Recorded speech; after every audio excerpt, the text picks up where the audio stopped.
अब मैं Shashi Kumar mister Shashi short पर राम का वनगमन सुनाने जा रहा हूँ। कोपा भवन के घटनाक्रम की जानकारी बाहर किसी को नहीं थी। यद्यपि सारी रात जागे थे। कैकेयी अपनी जिद पर अड़ी हुई। राजा दशरथ उन्हें समझाते हुए नगरवासी राज्याभिषेक की तैयारी करते हुए गुरु वशिष्ठ की आंखों में भी नींद नहीं थी। आखिर राम का अभिषेक था। दिन चढ़ते के साथ साथ चहल पहल और बढ़ गई। हर व्यक्ति शुभ घड़ी की प्रतीक्षा में। महामंत्री सुमंत कुछ असहज थे। महर्षि के पास आए। दोनों ने महाराज के बारे में चर्चा की। पिछली शाम से किसी ने महाराज को नहीं देखा था। कुछ लोगों के लिए इसका कारण आयोजन की व्यवस्था थी। महर्षि ने सुमंत को राजभवन भेजा। समय तेजी से बीत रहा था। शुभ घड़ी निकट आ रही थी। सारी तैयारियां हो चुकी थी। केवल महाराज का आना शेष था। सुमंत तत्काल राजभवन पहुँचे।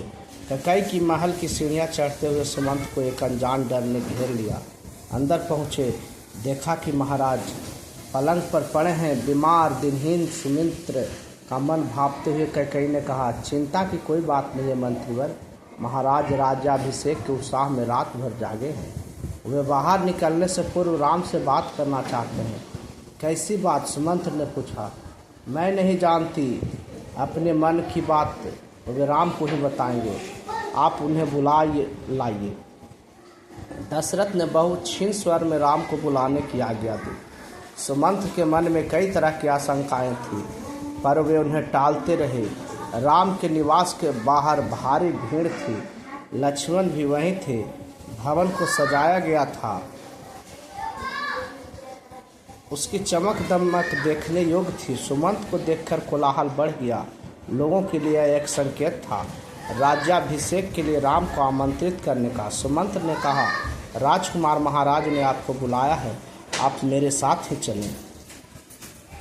कुछ ही देर में राम वहां पहुंच गए। लक्ष्मण साथ थे। दोनों भाई विस्मित थे। वे राशि वस्त्रों में थे, सजे धजे। लोग जय जयकार करने लगे। पुष्प वर्षा होने लगी। राजकुमार समझ नहीं पा रहे थे कि महाराज ने उन्हें अचानक क्यों बुलाया। लोग समझ रहे थे कि राम राज्याभिषेक के लिए जा रहे हैं। महल में पहुंचकर राम ने पिता को प्रणाम किया, फिर माता कैकेयी को। राम को देखते ही राजा दशरथ बेसुध हो गए। उनके मुंह से एक हल्की सी आवाज़ निकली। राम उन्हें होश आया, तब भी वे कुछ बोल नहीं सके। थोड़ी देर तक चुप्पी रही।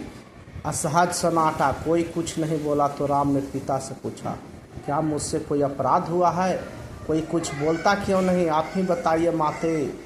महाराज दशरथ ने मुझे एक बार 2 वरदान दिए थे।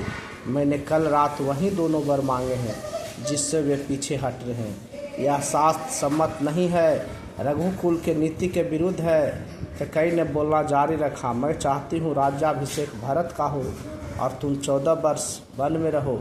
महाराज यही बात तुमसे नहीं कह पा रहे थे। राम संयत रहे। उन्होंने दृढ़ता से कहा, पिता का वचन अवश्य पूरा होगा। भरत को राजगद्दी दी जाए, मैं आज ही वन चला जाऊंगा।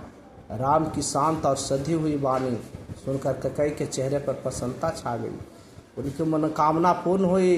राजा दशरथ चुपचाप सब कुछ देख रहे थे, स्पंदनहीन। कैकेयी की ओर देखते हुए उनके मुंह से बस एक शब्द निकला, धिक्कार। कैकेयी के महल से निकलकर राम सीधे अपनी माँ के पास गए।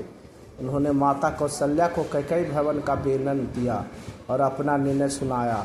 राम वन जाएंगे। कौशल्या यह सुनकर शुद्ध खो बैठी। लक्ष्मण अब तक शांत थे पर क्रोध से भरे हुए। राम ने समझाया और उनसे वन जाने की तैयारी के लिए कहा। कौशल्या का मन था कि राम को रोक ले, वन न जाने दे, राजगद्दी छोड़ दे, पर वह अयोध्या में रहे। उन्होंने कहा, पुत्र, यह राजाज्ञा अनुचित है, उसे मानने की आवश्यकता नहीं है। राम ने उन्हें नम्रता से उत्तर दिया, यह राजाज्ञा नहीं, पिता की आज्ञा है। उनकी आज्ञा का उल्लंघन मेरी शक्ति से परे है। आप मुझे आशीर्वाद दें।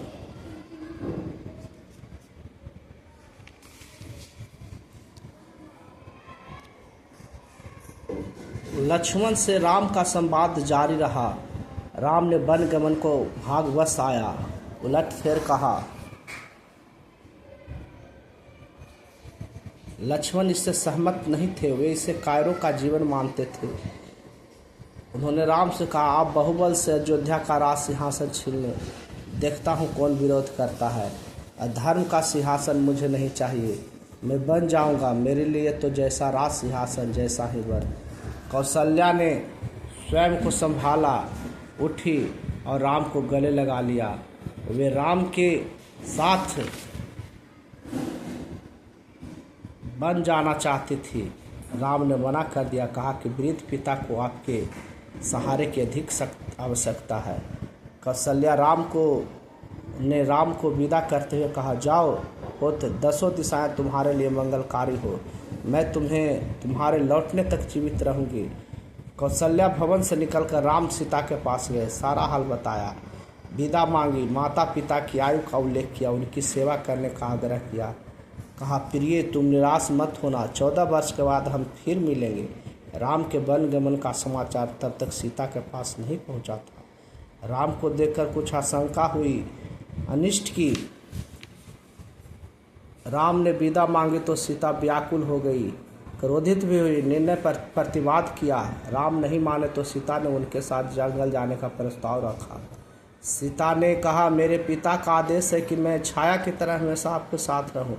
अंततः राम को उनकी बात माननी पड़ी। तभी लक्ष्मण भी वहां आ गए, वह भी साथ जाने को तैयार थे। राम ने उन्हें इसकी स्वीकृति दे दी, शीघ्र तैयार करने को कहा। राम चाहते थे कि सीता बन न जाए, अयोध्या में रहे, वे इसकी अनुमति दे चुके थे, फिर भी उन्होंने एक और प्रयास किया। सीते, वन का जीवन बहुत कठिन है, न रहने का ठीक स्थान, न भोजन का ठिकाना, कठिनाइयाँ कदम कदम पर, तुम महलों में पली हो, ऐसा जीवन कैसे जी सकोगी। सीता ने उत्तर नहीं दिया, मुस्कुरा दी। उन्हें पता था कि राम अपने दिए वचन से पलट नहीं सकते। राम बन जा रहे हैं, यह समाचार पूरे नगर में फैल चुका था। नगरवासी दशरथ और कैकेयी को धिक्कार रहे थे। कुछ देर पहले तक जहां उत्सव की तैयारियां थी, वहां उदासी ने घेर कर लिया। सड़कें गीली थी लोगों की आंसुओं से। सबकी इच्छा थी कि राम सीता बन न जाए। वे उन्हें रोकना चाहते थे पर बेबस थे। राम, सीता और लक्ष्मण जंगल जाने से पहले पिता का आशीर्वाद लेने गए। महाराज दशरथ दर्द से करा रहे थे। तीनों रानियां वहीं थीं, मंत्री आसपास थे। मंत्रीगण रानी कैकेयी को अभी समझा रहे थे, क्षुब्ध थे पर तर्क का साथ नहीं छोड़ना चाहते। ज्ञान, दर्शन, नीति, रीति, परंपरा सबका हवाला दिया। कैकेयी अड़ी रही।